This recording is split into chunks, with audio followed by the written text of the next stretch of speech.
Hello and welcome to Public Access America. This is Just the Tip. It is Just the Tip, and my name is Jason. Thank you for listening. You can find us on Twitter at Public Access Pod, and you can find our live streams on YouTube anytime you want at Public Access America. I do want to say a special thank you to Adam for filling in last week and doing such a great job. Go find Adam Has a Beard on Facebook or Instagram. I wanted to say thank you to Kai from Unsubscribe. There's 2 episodes where Jeffrey and I sat in with Kai and had a great discussion. Go find that on Apple or Spotify. I wanted to say, hey guys, to Audio Pong and the Peace and Purpose podcast. They are great podcasts. And of course, I recorded with Bottled Up Bitches, and that episode is going to come out soon. So go ahead and subscribe, follow, and love all of these shows, and learn to communicate, and communicate to learn. Just the tip. Thank you. It is time now for something positive. We might be headed to the promised land, of speaking the truth and finding our external liberty once we internally liberate ourselves. Problem can only be solved when there is a kind of coalition of conscience. Because that is how it works. This is the beginning, it is not the finale, and that's why we're here, and that's why we rally. We've got to be that creative minority. Find a way to get in the way. I got in trouble. It was good trouble. It was necessary trouble. Frankly, I know we've got to do something.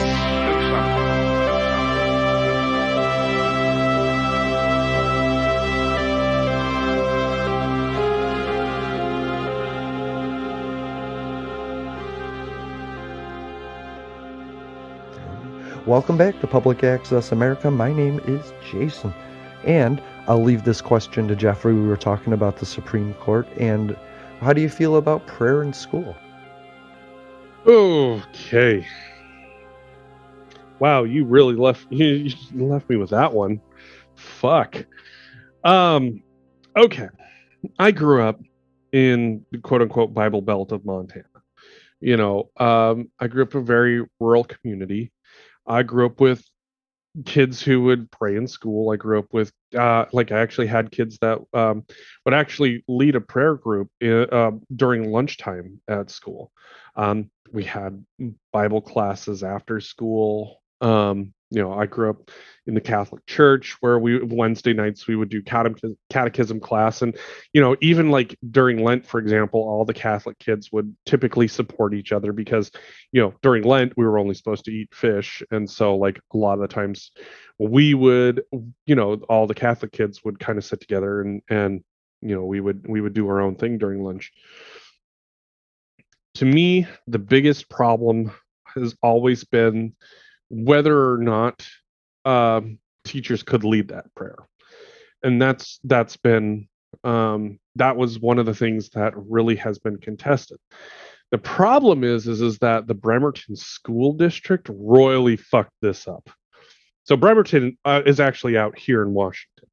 And what was happening was is that after a football game, coach would pray at the 50-yard line.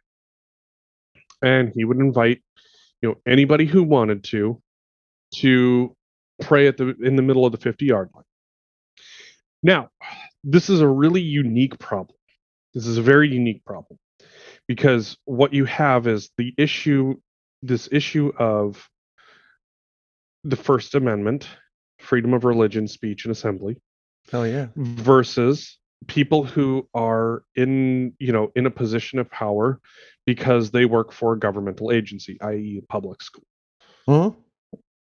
The problem that you have is that you can't trump somebody's First Amendment right. But at the same time, you also can't be in a position as a governmental employee that you enforce religion. Take somebody else's right away. And this is where it gets difficult. The issue that Bremerton saw was that he shouldn't be praying at all. The issue, however, really should have been, could a quote-unquote government official be able to pray in on, public property like this, Right. but because Bremerton took the path of, it's like, no, he shouldn't be doing it at all. What it did was it opened up a major ruling that absolutely changed the face of this. So, like in my school, what would happen is that teachers would join in prayer, but it was up Right. to the students to lead it. That was the Right. workaround. And even for me, because this was this sort of thing wasn't uncommon where I grew up. Where there would be sometimes there'd be prayers in the locker room, sometimes there'd be prayers in the field, sometimes after especially after something absolutely scary that happened on a football field or a basketball on the basketball Right. court. I mean to tell you, I've seen people pray at some pretty horrific times. I mean, there were people praying when I got my concussion, and I hurt I've that prayed. quarterback. Yeah. Me, the issue should have been that prayer was allowed. However, it could not affect a student's chances of being able to play on the team if they did not join in, because Right. you can't retaliate in that realm. Right. And so what ended up happening is by saying no, they can't do this. What they did was they completely removed the ability to sit down and look at the retaliation aspect. Is Okay. that was there a retaliation for not praying? And let me tell you something. Most coaches never gave a shit. It was like, hey, for those of you who are religious, we're going to have prayer. And Right. people would join, coaches wouldn't join, players wouldn't join. But sometimes you'd get people from the crowd that would come out and join. Mhm. And to me, there's nothing wrong with that. There was nothing wrong with that. There's a freedom of religion, speech, press, and assembly. I think it would be different if the coach was like, repeat after me, right? Absolutely. But I think if he's saying a prayer, a Muslim person can still silently say what they wish to say. You know what I mean? And Or the Muslim person or the Muslim group of kids could do the same, like, right. either before or after. I mean, we've seen that Exactly. happen time and time again in this country, where one group will pray and the other group, kind of stands Yeah. outside as the quote unquote guard, and then they would switch roles. We've seen that happen. Yeah, The- I like that actually, having multi diverse prayers. I've seen that in the Congress. The Senate does that. You right. know, So for me, instead of saying, but why instead of prayer at having, all?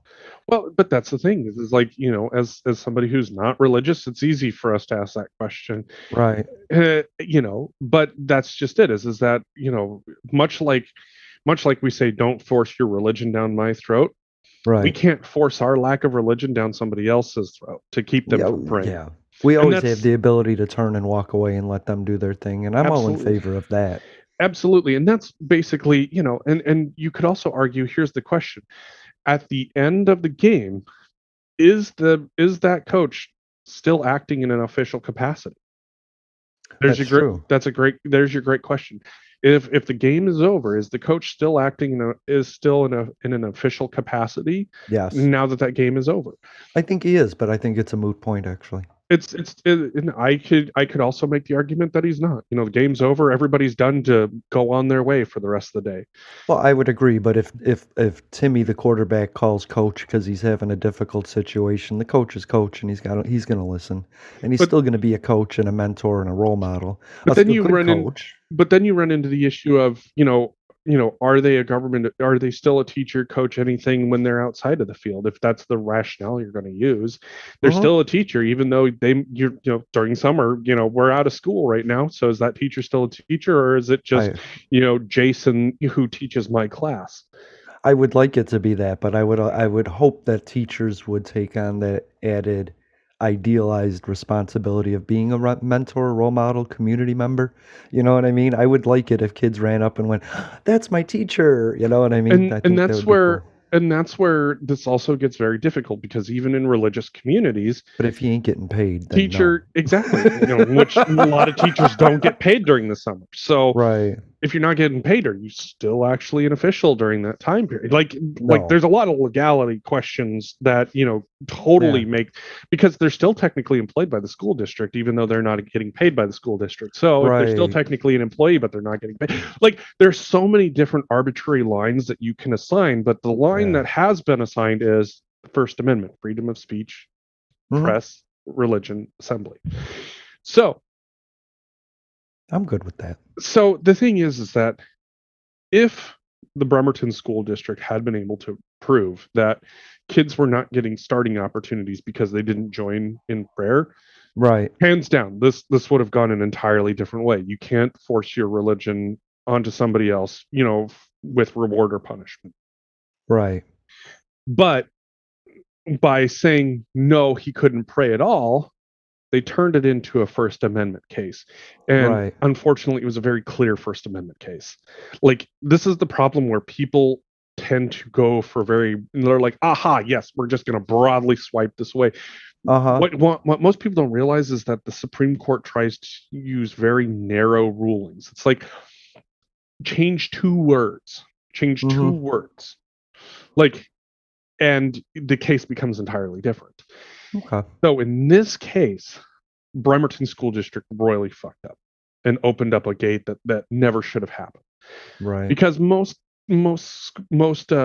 courts would not take a case of whether or not a teacher could lead in prayer during school. The answer would be no.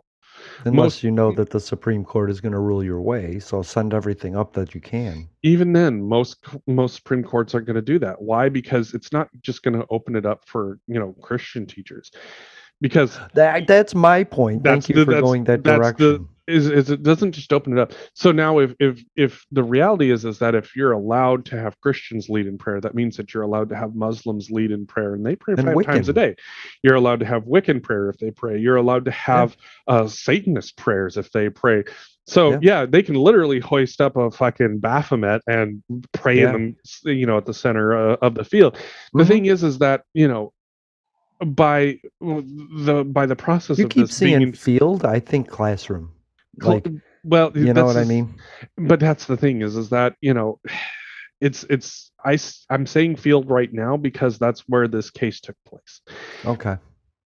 The classroom is they didn't discriminate, did they, Nope. between field and school anywhere, right? They did not, and that's the thing is that the problem here is you're going to end up seeing a narrow case. You're going to end up seeing a ruling somewhere where a teacher does invite kids to pray either before class or after class in the school. Somebody's going to file suit against it, and then you're going to end up with a very narrow ruling in that. Right. Like I said, Bremerton School District royally fucked up because most places would either do this, like, for example, if there was prayer in school, like there was in mine, it would take place during lunch hour when nobody was in class, and it was entirely voluntary whether or not you wanted to go to this one specific room to do this. I didn't. Like, I wouldn't. I did my own thing during lunch. I would either, hang out with some friends who weren't going to this, or I would go. And that's the thing is that it was student led. The teachers who were very religious would go and attend, but the students would lead it, and they made it very clear. Hey, students, if you want this to happen, you have to lead this. We're more than happy to show up. We're religious people too. But like I said, Bremerton royally screwed the pooch on this one. Well, I want to say, like, hey, if your teacher invites you back home so they can lead you in prayer, please don't stay in public. Like, teachers can be bad too. Right. And then you run into that whole issue of, now you're encouraging prayer in public. I don't care. Like, don't go back home with your teacher. Just don't go back home with your teacher. Exactly. It's the thing. Like, I'm less concerned about prayer in public than I am about somebody saying, "Hey, let's go home and pray in private." Fuck that shit. Let's go pray in private. Yes, Pastor. Yeah. So how about this one? How about the end of the Remain in Mexico policy? Because I'm excited about that one. I didn't like that. I didn't like that policy. That policy was trash, and we always knew it was trash. So realistically speaking, like, good, that one needed to go away. But it still doesn't solve the root, the two major problems. Number one, it doesn't solve the how do we make it so that way people can come in and work in this country without coming through a semi on a 115-degree day. Yeah. How do we make it so that way it's easy for people to come in and work in this country and establish that they can be here to work but not be citizens or have terms, whatever. Right. But it also doesn't solve the root problem of why are people trying to come to the country to begin with. Right. And I so agree. I mean, the policy was dumb. It was not helpful, but because it doesn't fix anything, and that's the It biggest doesn't. issue. Right. It didn't fix any of the problems. It honestly just made it worse. Well, it took the stopper out of the bathtub is the way I looked at it. Like people can start being processed now, and there's going to be an overwhelming amount of people that are going to be processed, but we can start Right. processing, and that's all I ever asked because Donald Trump like stripped that process It's away. He kind of like, gutted it, you well, know. it's kind of like now we're seeing this rise. We're seeing a huge rise in illegal crossings. Yeah. Yeah, because people used to cross legally. Once again, when you ban things, You're right. it doesn't fix the fucking problem. My It tub's not doesn't. draining because you put a stopper in it, dumbass. Yeah. Yeah, no, I So get that. instead of the water going through the little hole, now it's flowing over the whole fucking tub. Right. And And these that's are and that's the thing. the same people that were picking cabbage and processing chicken and steak. They were in our fast food industry, our frontline workers, stocking I mean, shelves, building houses. Like they were doing everything that we didn't want to do, you know? let's And let's they were building a life doing that, you let's know? let's think about it this way. Let's just go with a DUI checkpoint, for example. Let's think about it like a DUI checkpoint.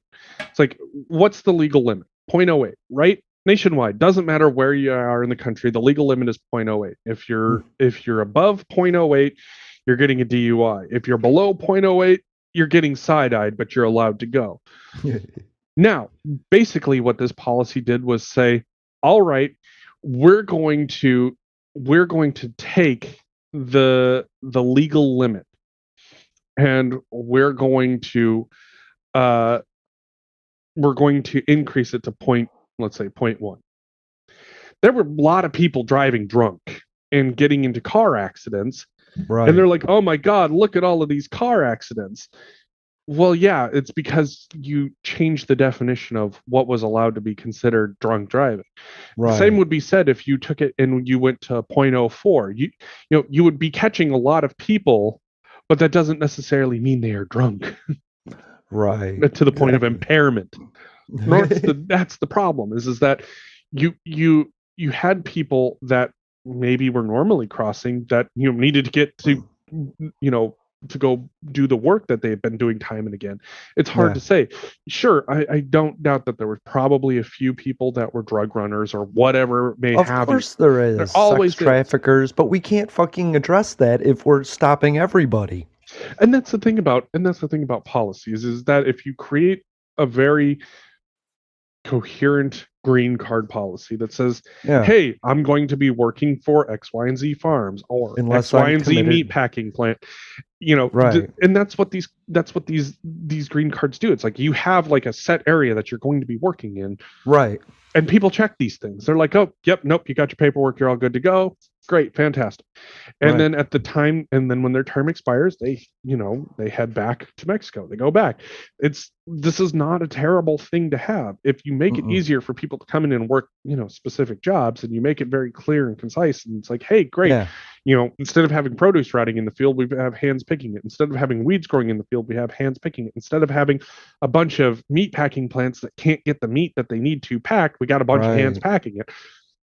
That's just it. Like, there's nothing wrong with setting limits on how people come in and work in the country. The problem is that when you say no, not only are you not getting the things done that you've typically always got done, but Right. now you're going to be like, Raising oh food my god, prices. there is an increase of crime. It's kind of like when the Democrats set a bunch of gun laws, and then they're like, oh my god, there's Right.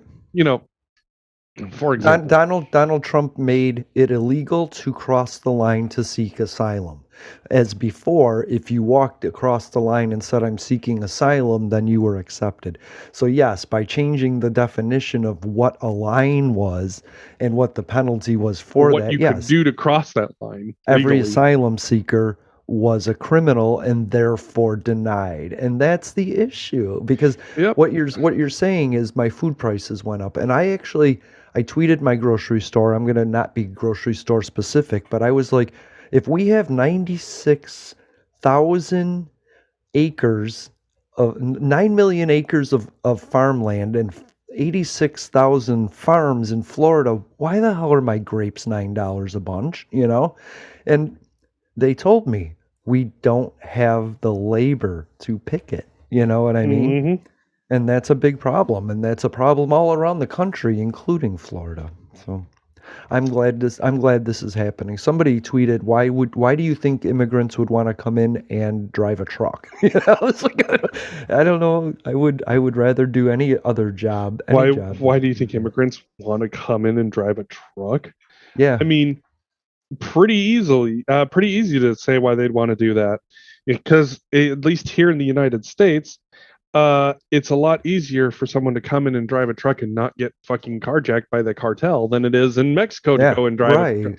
Like because free training is free training, and people don't understand that if you have a chance to build a life, if you get a job as a tow truck driver, a lot of immigrants will go on to have a tow truck company. You know what I mean? It's training. Also, if you're going to complain about how fuck the supply line is, if you have, the biggest problem we have right now, it's not that we're not getting stuff coming into the country. Right. It's that we don't have the truck drivers to fucking drive it. We don't have the pilots to fly it. Look, you literally have Arizona's Department of Corrections doing CDL training for people in jail that qualify in order to get more people driving trucks to fix the Hallelujah. I love that. That was one of our ideas. I love that idea. So if you have something like this that is going to bring people in to further fix the fucking supply line, why is it a problem if they're a citizen or not? The difference is, they're spending their money here, no different than a citizen is. They're paying taxes here, no different than a citizen is. The only difference is it's that they don't get the benefits that a citizen does, and they don't get to vote like a citizen does until they naturalize and become a citizen. When they're here, they're buying all of the products that are here, and a lot of not having that flow of people is what's putting businesses out, because they're not the smaller businesses aren't being people aren't going there, which means their stock rots instead of having a flow, so immigrants have never been the problem. The problem is just how we treat them, and that's the thing is that yes, there is a problem when you have people who are undocumented coming into the country for nefarious reasons, like to run drugs like fentanyl. Yes, absolutely. I would absolutely love it if there was, policies in place. It's like, oh, hey, green card, cool, green card, cool, green card, cool, green card, cool. Enough fentanyl to kill 25 million people, jail. Right. But how is this guard going to defend against fentanyl when the law is everybody? Exactly. We don't have the resources to defend the wall, but we do have the resources to take care of the majority of the things that destroy our life, like the drugs coming through, Absolutely. like that semi full of people that had dead piled up in it, and that semi it's directly tied to Greg Abbott's policies on the border. Absolutely. And that's a shame, because that affects Texas ranchers and Texas farmers and Texas processing plants. Getting your meat, getting your cattle to the meat packing plant. You need people that are going to round up those cattle. Right. You need people who are going to drive them to the plant. You need people who are going to work those feedlots to get them up the way. You need people who are going to take them and butcher them. You need people who are going to clean and pack. And guess what? Most Americans don't want to do that. No, they don't. They don't. So, but even if they did, there would be plenty of jobs to go around. If Americans decided to start picking cabbage, there's plenty of jobs around to go and do that. Exactly. Exactly. So that's the other thing too, is that when people know, oh, hey, you mean all I got to do is fill out this paperwork, I get a green card and I can come in and work for X amount of time. Right. And then I get to go back home. Guess what? There's going to be a bunch of people standing in line to get in legally. Yeah. And if the paperwork is all done the way that's supposed to be done, great. they're going to get through. They're going to review it. They're going to let them in to go work, and then somebody's going to go check to make sure, hey, you working in the place that Right. you're actually supposed to be. When Okay, somebody cool. comes to college that way from India or Pakistan, they're only allowed here until their time is up, but they can reapply for other things Exactly. after that. If they get a job here, they can apply for citizen status. Exactly. But it comes down to if you're a benefit or not. And we're not just giving citizenship away like it's free candy. That's not how it works. Nope. There's a grueling process. Like some people have waited 10, 12 years for the process to complete, you Right. know? And that's the difficult part is like, you know, I don't know how to tell people that most Americans wouldn't be able to pass a citizenship test in this country. I know, right? Like in my class, I was the only one that ever passed it. Like I Right. took the citizenship test twice as part of our government class. I barely passed it the first time, and then I aced it the second time. But I'm also, Yeah. got other things going on. But I was the only one, class of 7, mind you, that actually passed the test. The only one. So That's cool. 1 in 7 in my class as an 18-year-old could pass that test. And I would be Yeah. curious to see, I would be curious to have an actual study done to see of your average Americans who could actually pass a US citizenship test. Because the thing is that the process works. But Yeah. there has to be more than one process. There's the process of, hey, I love America and I want to be here permanently. There's also the Right. process of, hey, I love the fact that you have jobs that are available. Oh, you mean I can't stay just because I want to work? Right. Oh, okay. Well, what if I just work here and then go back to, where I'm from? Mhm. Oh, we can do that? Okay, cool. How about that? And then there's the I'm sneaking in to do illegal things. Yeah, guess what? I want Right. those people busted. Like Yeah. I want sex traffickers busted. Me too. I want people who have, who are running things that are going to kill people like fentanyl. I want them Right. busted. But if you're telling, the thing is that some of the things that we have done have had a massive impact on how certain industries work. For example, states that legalized marijuana overwhelmingly have seen opioid addictions decrease. Now, the Hell pandemic yeah. royally fucked a bunch of that up because, well, being locked at home, dealing with existential dread kind of tends to fuck with people's minds. Kinda. But when But you we got them look through at, that. yeah, exactly. But when you look at overall what has happened, legal drug use, like stuff like marijuana, has had a huge impact not only on state economies, number one, but Mhm. also on state healthcare, number two, because now you don't have as many pills being run, you're developing fewer addictions. Yeah. But But you the also have the fentanyl that ability to sell your pill, by the way, right? You can sell your pill knowing that other people that could be addicted to it aren't going to take it because they found an alternative, which means a doctor can prescribe it easier for a legitimate concern as opposed to a catch-all, you know? and that's the other thing too is that with you've also seen the decrease of street drug trade simply Mhm. because right now fentanyl is fucking scary, and Yeah, it anything is.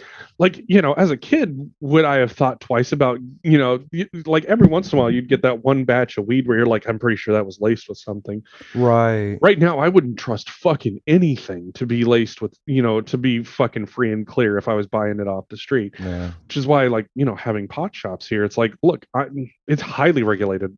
You can't even use fucking, weed killer or Right. insecticide or anything else on these fucking plants. And You're it's not allowed to. a lot of it's local farmers. You know what I It's mean? local. Colorado isn't selling to Well, fucking you Florida. can't well, you can't sell interstate. That's considered That's what I'm interstate saying. So drug it's trafficking. local stuff. I like that. Exactly. I'm And about to go through the process to get my card, so I like that.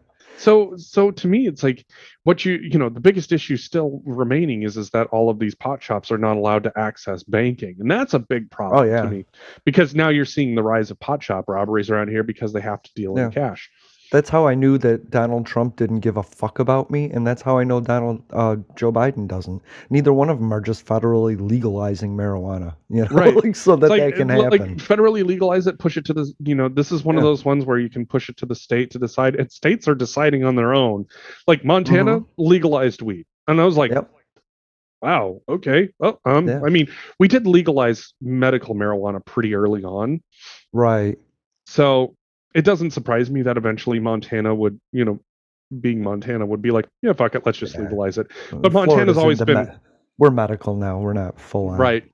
So, to me, it just doesn't surprise me. It takes time for some states to be like, but I also can sit down and say, look at how prohibition has worked. In fact, I would also argue, speaking of Supreme Court and all that other fun stuff, the 18th and the 21st Amendments would like to have a fucking word about trying to get something as an amendment and then the ability to not repeal that amendment. Yeah. Because realistically, you can always repeal an amendment. There's always a chance that you can repeal an amendment. It's really fucking difficult. Right. 37 states or 2/3 of the Congress. Yep. So realistically, what you end up having is a process in which, you can easily get some of this stuff to fucking disappear. The problems that have existed have been put in place politically or morally or religiously. Yeah, Stem cell research. We can't do it. Why? Because we're morally objecting. What? I mean, Prohibition was the whole thing behind Prohibition was this fucking religious thing. Yeah. And look what happened with that. Yeah, that didn't. Yeah, not only did alcohol not actually, and that was the other thing too, is that you could get a doctor's note to be able to consume alcohol. Well, yes, but that alcohol came with poison in it, so you didn't drink too much. So even still, if all you wanted was a glass of wine, you could still have a glass of wine. Yep. In fact, it was prescribed for what was it? Hysterical women that they have wine during their monthlies. I'm like, for fuck's sake. But once again, it goes to that whole point of you can make something illegal all you want, but there are people out there that have the money to find the legal way to do it. If somebody is shedding a part of their body and bleeding, they have the right to do anything that minimizes that. To me, yeah, if you're hysterical, there's a reason. It's because your body is shedding itself and you might want to have a drink. That's fine. I would. Right? Could you imagine if the inside of our nuts shedded and we had to bleed that shit out once a month? Yeah, I'd want to. Yeah, I would want to be drunk. Oh God, that just that just hurts. Thinking about that. So here's my question. Well, here's what I want to talk about. Let's see. Let's get this. So male chicks. Do you know what chick culling is? Yes, I do. That's good. That makes this so much easier. 600 billion male chicks a year on the globe are just killed. And that's part of the process. And I wanted to talk to you about it because you're a farm guy. You know what I mean? And so there's 3 processes of killing the male birds, and it's separating the spine, the neck from the spine. Oh man, that's tough. And then there is gassing them. But then there's the third one, which is 95% of egg suppliers do in America, and they just throw them in a grinder. You know what I mean? And just kill them.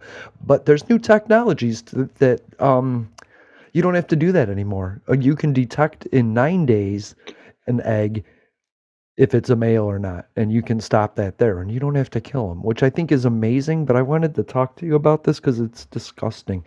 But so what I wanted to know is, how does this affect me? And I couldn't find out what they do with the ground up chicken byproduct. You know what I mean? The internet circled me around and round. Do you know, just as a segue, what they do with that? I have an idea. Yeah.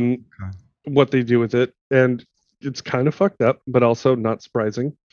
Chickens are actually very cannibalistic. They will eat their own. Okay. So it goes into chicken feed, essentially. Livestock feed. Okay. That's what I was hoping. I was hoping it didn't go into like my dog's food, and like chicken meal isn't what we're talking about. That's something different. That's different. So there's a lot that can be done with it. Some of it does go into feed of various sorts, but whether it's cat food or dog food or I mean, even for example, cats need meat in order to survive. They need that protein. So the idea that a bunch of male chicks being called to go into cat food doesn't bother me one bit. Why? Because cats need meat, and if you don't feed your cat meat, they're going to fucking die horrifically. Agreed.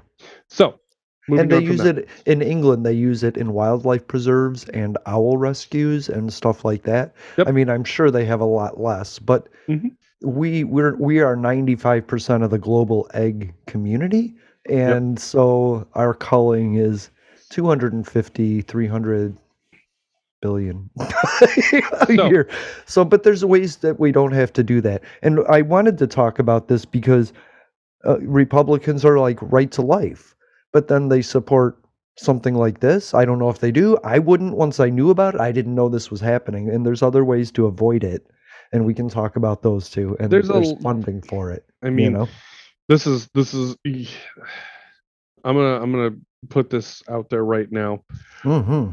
When That's why when I'm when you asking talk you about about it. right to life, most people don't consider life the same for animals as they do for people. I know that. For example, most people have no problem, most Republicans will have no problem taking their dog and putting their dog down when their dog is sick. But taking your human and putting your human down, absolutely not, because suicide, murder, all Right. this other bullshit. But even Jewish people believe that a death of an animal needs to be, um, Native American tribes yeah, all do as well. dignity I and mean, death, even for absolutely, animals. Yeah. absolutely, and I and That's what I kosher is, by the way, dignity absolutely. and death. Yeah. Absolutely. So for me, the fact, dignity and death is a huge thing, number one. But number two, like you also have to look at realities when it comes to production. Like the reality of putting down a bunch of male chicks, quote unquote, in a better way is just a process that has not been done on a mass scale. Now, Right. how could we fix They're this just a problem? byproduct. They're something that nobody uses. Exactly. They don't grow fat enough fast enough to be Nope. meat, Nope. and yeah, they don't reproduce. They don't lay eggs, so they're Nope. just like and I think that's so amazing. I mean, not to put them together, but like the Supreme Court says women, you're bad, and that but we're over here like, hey, chickens, men are bad. And I just found the correlation Oh, fascinating, it's you know. it's it's it's it's weird and funny, but at the same time, it's like, "Yee." Yeah, Like, what are you coming back as? Because it could be a male chick, you know. I mean, be like, all right, I'm being reincarnated, and well, Right. so much for that. Um, Now here's the thing about like the male chicks. Yes, there are multiple uses for male chicks after they're disposed of, quote Yeah, unquote. that's what I couldn't find out though. Is They're like I said, they're some, like for example, they'll the definition of humane is so fucking weird and wild. For yeah, example, you know, do we have any question whether or not a chick gets predated by, let's say, an owl or a hawk or anything like that when they're out on the farm? No, we get pissed because like they're predating our fucking chickens, but we also go, oh well, that's just the cycle of that's nature. the cycle of life, right? So why is there a problem then if those male chicks are then taken to, let's say, a bird sanctuary for predatory birds, Hmm. uh, to have the same thing done to help them rehabilitate? But now instead of just existing on a farmland, they're just shipped off to get eaten by hawks and eagles and what have you, Yeah, anything, right? because that's still a natural cycle. It's just that unfortunately we're having to facilitate that. Can you imagine a world where just in 1 year we released 600 billion male chicks? Oh god, that would be so fucking loud. Just the methane from the gas would be incredible. I see. I Here's the thing: go with the technology, like you've been doing it. I don't. It doesn't affect me Yeah. like directly. I'm not eating it. By the way, it's not in chicken nuggets. There's a part of the leg that people don't use in the trimmings and stuff. There's parts of the chicken that don't get used in Mhm. the processing and cleaning of it, and that's what a chicken nugget is. It's not the breast, but it's kind of the gross parts that other people don't eat. It's the Mhm. hot dog of the chicken market. Now here's where things get even more fun. Now, Yeah. here here is issue number one. I'm going to go with, how could we potentially fix this issue, Jason? Do we tell people to stop grinding chickens? Do we simply No, start donating them to different predation centers in order to be killed? I have a great answer for that. You want to Well, know? let's hear it. What's your answer? So what they do is let's see, They inject enzyme into the egg, which takes literally less than a second to do, and in 9 days it turns blue if it's a boy, and it stays white if it's a female. And in that, you just don't fertilize those eggs, and then you can use those eggs for other things. That's nice and wonderful, Jason. But I think that honestly, that's a lot of work for no payout. Well, I think there is a payout if you can put humane on there and have it mean something. I got And a better idea. France and Germany, by the way, they've outlawed this machination thing, this I've culling. I've got a better idea. Oh, what's that? Why don't you genetically engineer your chickens to only lay female eggs? That's fuck. And I then you wish never could have get to the to, note. and then you actually don't have to worry about culling male chickens if you're so concerned about it. But This here's note is so big. I'm but here's sorry, the but question yes, is that's that, another thing. I love that. I'm very much a proponent of letting science solve scientific problems. Yeah, Like, for yeah, yeah. example, the whole methane issue with cows. So if you can take all of these cows and feed them seaweed, and their Uh-huh. methane production reduces by anywhere from, depending on the study, it's been 67 to 95%. Mm-hmm. That sounds like a pretty fucking great method to me. That sounds like a very great and scientific. Right. Now the question is if seaweed production can't keep up, could we genetically engineer a bacteria that would be able to control that methane production? Because I that's like really that. what it is that when it comes down to cows eating, what is happening is that the bacteria is having to digest, the gut bacteria is Right. digesting those things, And and then the expel 'em. byproduct is methane. So if these bacteria can further digest this stuff without releasing the same amount of methane, the question is there a way that we can take a bacteria that is natural to a cow's stomach, figure out why it's producing methane, and genetically engineer it so that way it reduces its methane production? Could you potentially do that? And then all you've got to do is, say, give your cow a quote unquote shot or a quote unquote pill that introduces the same bacteria in that. When all these bacteria reproduce and are constantly reproducing, they're now taking this bacteria and they're reducing their methane production. To me, there are ways that this could be absolutely done. Or can you genetically engineer the cow? I mean, there are so many questions, and this is why I firmly believe in allowing science to do the scientific work. These problems have solutions. Some of them just don't have the funding. Some of them, they just don't necessarily know where to start. But that's the glory of ag science. Ag science is no different than regular, science in other realms. So for me, ag science is one of those things where everybody gets so up in arms about it. But the reality is that there's always a better way to do something, and the question has just been, are they able to / allowed to do the things Like that they need? you're going to pay a lot more for your eggs if they're ingesting a serum to find out what it is, or genetically altering their hens. That technology is going to be pricier. I mean, not necessarily is the thing. Is that I think there could be an initial cost, absolutely, but I think that in the long term, if, for example, instead of having to cull 600,000 male chicks and then trying to figure out what to do with the culling, now if instead it's like, oh shit, I have a bunch of female hens that I can now sell off to other farms, you've created another realm of quote unquote meat production, egg production, and sales for the ag industry. Now there's always you're going to have a bunch of, oh my god, they're genetically engineering the chickens. It's like, right. Once again, for the people in the back who haven't been fucking paying attention, it is not the genetics that are affecting the way that your body functions. It's the chemicals that go into the fucking food that you're eating that is affecting your body, because we can test for that and still fucking find it. Yep. That's right. This is one of those things, like, it frustrates me to no fucking end that people. But there's nothing on the planet that hasn't been genetically altered. But that's the thing, is like genetic engineering and genetic modification. One is just a faster path than the other, because, for example, it's like, you don't know how our cows got so big.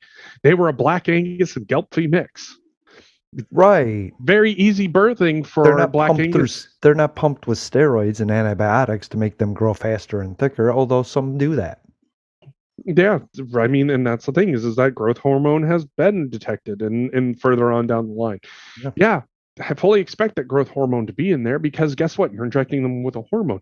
However, Right. if you genetically engineer your cows by crossbreeding selectively, so that way you get a calf that's easy to birth but gets fucking huge, Yes. it's still genetic modification. It's just the slow method of doing it. Every dog on the planet is the slow method of genetic evolution, and we still love them. You know what Right. I mean? And I mean, but I'm not over here thinking, that I'm going to have Billy Bones for dinner. That What said, I'm saying is everything, the banana has been genetically absolutely. altered, the And tomato, everything. and if your banana was genetically We, altered to be able to resist fungus, is that hmm really so fucking bad? It's not that they're producing a chemical. They're right. they're actually or maybe they are producing a chemical. Maybe they are producing a root chemical, and guess what? You don't eat the fucking root. Yeah.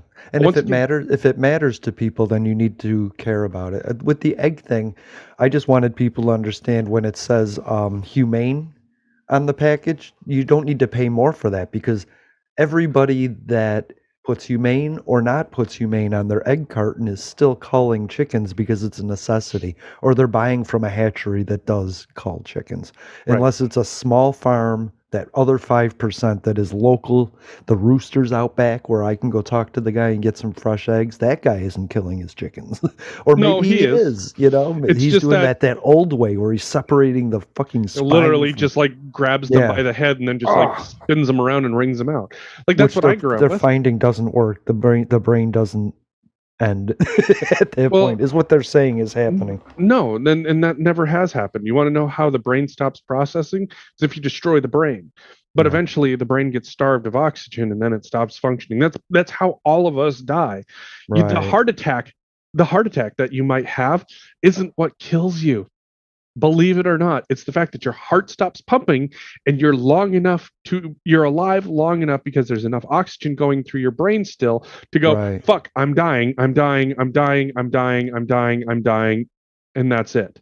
I'm Like dead. that's how that works. Your brain is literally starving itself of oxygen until Yeah, it finally reaches the point of death. That is how literally all of this has worked. yeah. Your brain sends a electrical So pulse to your so here heart you that go. says beat. So here you go. Dying is inhumane. What does that actually mean though? Okay. Because if you have a heart attack and your brain has enough oxygen to be alive for the next 10 minutes for you to hear, oh fuck, I'm dying. Right. Well, dying is inhumane. I don't like it. I don't want to do it. Although once I've done it, I don't think I'll really care. You can absolutely ask the question, is there a better way? Well, guess what? If Yeah. you have to snap the neck of a chick and they literally sit there and for the next however long it takes, maybe 2 3 hmm minutes, for the oxygen to finally deplete from the brain and all function to cease, that's pretty inhumane. Or if you throw them into a grinder and they're just gone instantly. Right. Right. That I Well, mean, I think I that's think they're not my both favorite option, but if you threw me into something and I knew and I didn't have a chance to understand that I was fucking dead, right. that seems like a better option than me just knowing that I'm dying for the next 2 to 3 minutes. I agree. I So think they're I both so like personally gross though. oh no, I'm not saying that it's But not. there's a difference between the farmer back there that's using his food and like giving it a respect that it deserves as opposed to doing it for profit and just throwing like 340,000 chicks into a grinder Now and filling a landfill now when you don't have to. When if you have to because that's the only alternative, that's one thing, but if yeah, you're doing it for profit, that's gross now to me. that would actually be my problem too. Like if you're just taking all of that and throwing it into a landfill, I think I do have a problem with that because to me it seems like there could be far more use done for that, whether that's cat food, whether that's Yeah. dog food, whether Building that is bricks or something. whether if there's something that could be usefully done with it, Right. uh that to me seems like there is opportunity there, Yeah. depending on what's happening, and that's not necessarily one of the great But if we're going based on whether or not something is humane, like I said, if we're talking about cutting a chicken's throat so it bleeds out and it knows it's dying for the next 2 to 3 minutes, that doesn't exactly sound humane. If we're talking about snapping its neck so that way there's still enough oxygen in the brain that it knows that it's Right. dying for the next 2 to 3 minutes, that's not very humane. But if you're throwing it into a grinder and it's just completely destroyed instantly and it doesn't have the chance to know that it's dead, that sounds a lot better than the other two options. And then realistically, then there's the whole like, do you agree. I'm actually sorry. Agreed. then there's the, well, what if we just chemically put it to sleep and then, well, then you can't use it for anything. So literally then you're just killing a bunch of chicks that can't be Right. then used for anything because it has a bunch of toxic chemicals in it that will kill whatever it eats. That doesn't sound very humane either. But I don't think it's, to me, it's like pulling out sugar and putting in a carb so that you can have the same taste but a different thing. Like, we don't snap their necks, but so we can call it humane to throw it in a grinder. When we don't have to, when the technology exists so where we don't have to do either And one. and there's your real answer is that Yeah. if you can do something differently, and then and that technology that you were talking about, I'm like, that's just a fucking waste, because Right. now you're putting a chemical in there that now you have, at least in my brain, you have FDA issues of whether or not this can be used at all or not. Well, Like, they're selling them in Europe right now. well, and maybe that's been approved already, and maybe it's just, Let it's not them be the test subjects, not us. exactly like I personally, like, if you told me, hey, we injected chemicals into your eggs to make sure that they weren't male or female or whatever, I'm going to be like, no, I'm not eating that. Right.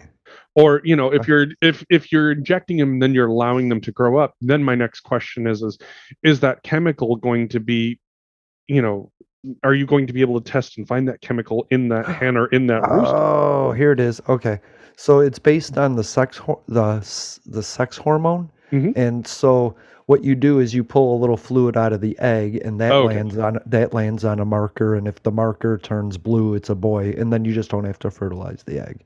And that Okay. is, let me see, I had it. It's called Respegget. Respeggtt. And they're just in their infancy. They're just coming Respect. up with The right. play on respect. But I mean, France has gone forward, a smaller country, and Germany's gone forward with like saying we don't have to cull chickens anymore. Cool. And I just want people in America to understand that, Or my personal thought is that, if you don't want to have a bunch or any male chickens, then what you need to just be doing is genetically engineering your chickens so that way they can only yeah, lay female eggs. agreed. I don't know where that technology is. I don't know where it is in That the would pipeline of who being done, knows? but it's cool. I mean, People, that would if be a they think, better option. if people have an issue with something, like I said about Democrats and Republicans, if you think that genetically altered food is bad, research it. You know It's what like I I said, mean? it's not the genetic altering, it's the amount of Right, fucking chemicals that get used, because we can right, test for the chemicals and the chemicals are still present. right. Like, I guarantee you that, if we were to genetically engineer cows, if you were to go back in time and take a cow from 1,000 years and then go back in time and take a cow from 900 years, 800 years, 7, 6, 5, Hmm. 4, 3, and then modern day, and put no hormones in it, yeah, it's going to taste different. I guarantee you it's Yeah, going to taste different. But I also guarantee you that what you're going to see is a lot different than what you see now. So the question is then, were there health problems still associated with eating those things? I'm going to go with the answer was probably no, right. unless they were ingesting some type of chemical. Like, for example, like when during the Industrial Revolution, during gas periods, when you would have lots of lead in the air, and then you would have lots of lead in, like, let's say, probably the meat. Everything, I right, guarantee you that is probably more problematic than any genetic engineering that you can think of. But right. if they're if you're looking and you see, oh yeah, no, they started injecting a bunch of hormones into this or any number of things, yeah, I guarantee it. Same with agriculture. Take a potato from 1,000 years ago, 900, Uh-huh. 800. Get to the point where now you're spraying with certain chemicals. I guarantee you're going to test and find those chemicals in your fucking potato compared to 1,000 years ago where you won't. Hmm. Genetically, they're going to be different. Genetically, those potatoes are going to be very different But across all shipping of that those years. potato changes too. You don't lose half of the product shipping it now because you have techniques of keeping it at the right temperature, keeping it in oxygen. You know what I mean? There's like, But the chemical is the real trick. The chemical is the right. real issue. If the chemical is still present in your food, Mm-hmm. it's not the genetics that are fucking with you. It is the Right. fucking chemicals. It's the method of getting it to you that's the issue, not the Because here's the creating thing it. is that, I guarantee you that over the course of, 6,000 years of, written humanity, the Mm-hmm. genetics of what we have eaten has changed drastically. But what has changed so drastically in the last few hundred years? Technology, Chemicals, the ability to chemicals. apply chemicals to your food so that way you Right. have a more bountiful crop. Mm-hmm. The question is, are those methods actually helpful or harmful? Right. And I think that is where the next real question sits is, if it's not the genetic engineering itself, Right. then great, that's fantastic.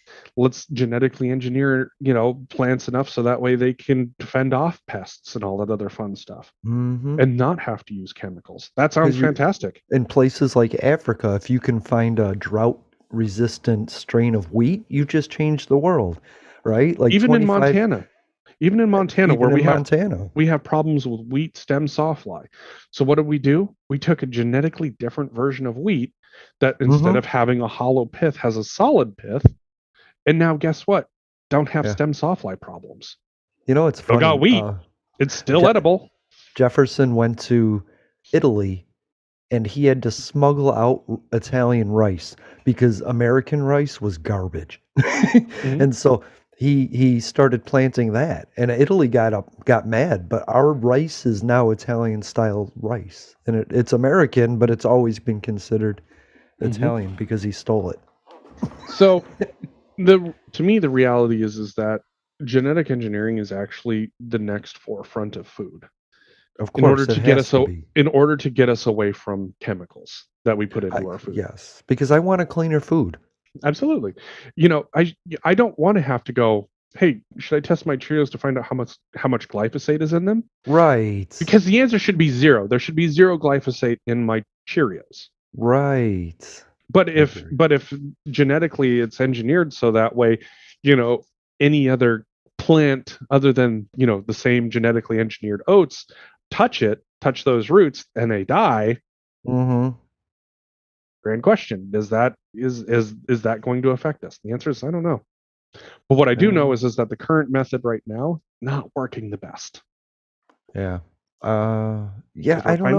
we're finding Science. chemicals in our food, and it's not because it's not that chemical shows up naturally in the food. That's the thing.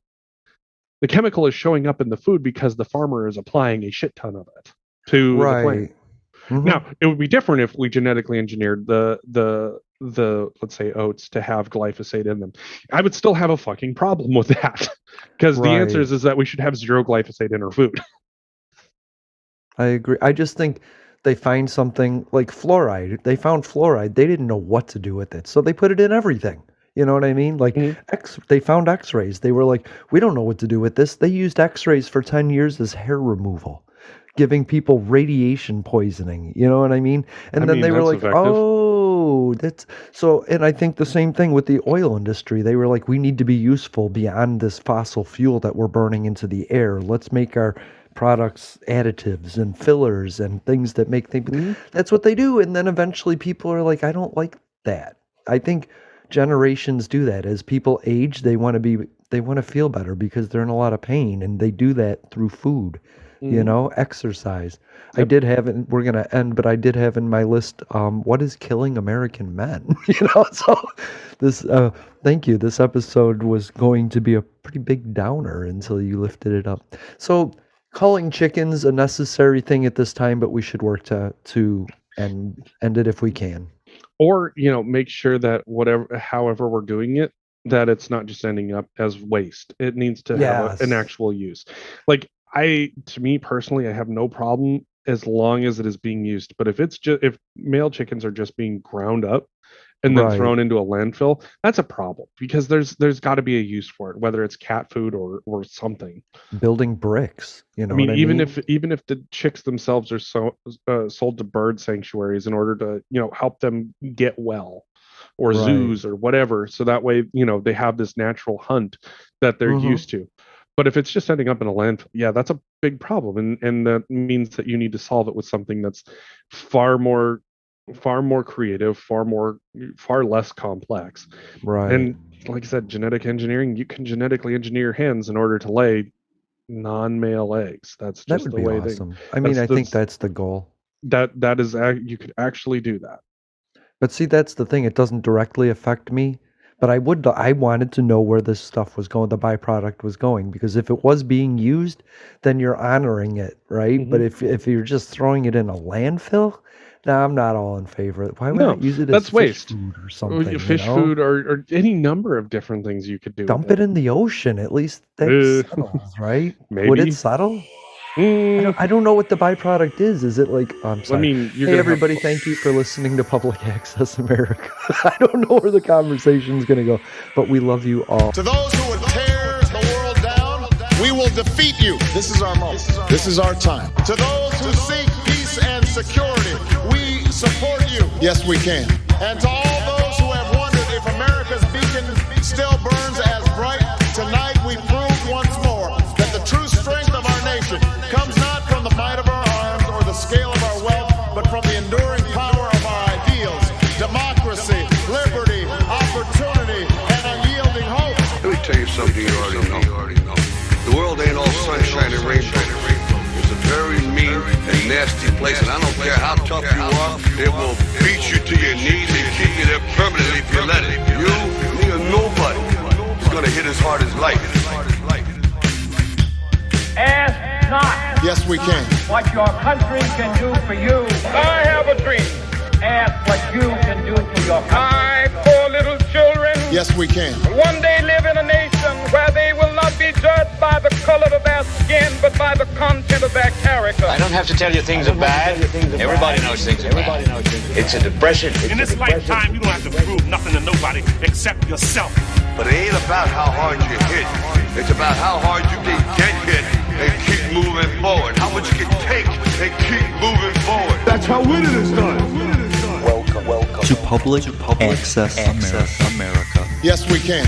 Sunday live streams on YouTube, I wanted to run out of that tunnel for my dad. On Twitter, What? Apple Podcasts, Stitcher Smart Radio Public, and Spotify. Yes, we can. Public Access America. History in the making, making history in the making.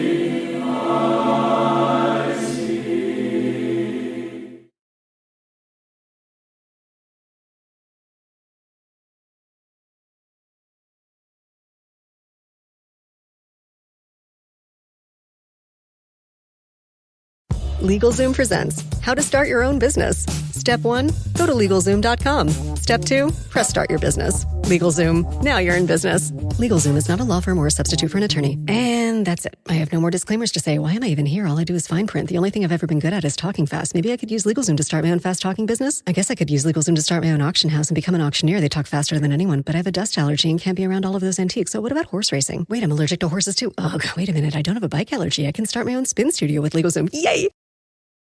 Hi, I've got a prescription for diabetes test strips. How much is the copay? That could take me a while to calculate. In the meantime, you should think about over-the-counter Contour Next test strips. You get 35 for $19.99, and they're highly accurate. For full details, visit contournext.com/radio.